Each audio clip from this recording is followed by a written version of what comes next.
উত্তর গোপালঘাটা সরকারি প্রাথমিক বিদ্যালয়, যেটি স্থাপিত হয় 1969 সালে।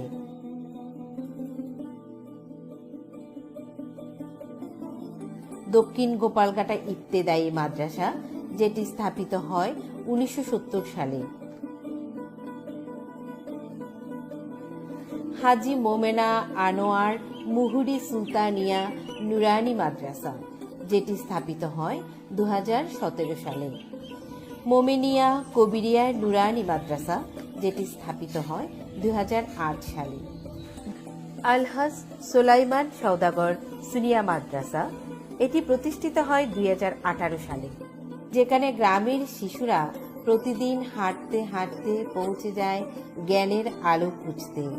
এসব প্রতিষ্ঠান থেকে প্রতিদিন শত শত শিশু, তরুণ তরুণী আধুনিক শিক্ষা অর্জন করছে এবং স্বপ্ন বুনছে দেশের ভবিষ্যৎ গড়ার। আসসালামু আলাইকুম, আমার নাম তানভীর ইসলাম। আমি গোপালঘাটা উচ্চ বিদ্যালয়ের 7ম শ্রেণীর একজন ছাত্র। গোপালঘাটা প্রজন্ম 71 হতে যে কুইজ প্রতিযোগিতা হয়েছিল, সেই কুইজ প্রতিযোগিতায় আমি 7ম শ্রেণী থেকে প্রথম স্থান অর্জন করেছি। ভবিষ্যতে আমি এরকম আরো বড় প্রতিযোগিতায় অংশগ্রহণ করতে চাই। বিকেলের হালকা রোদে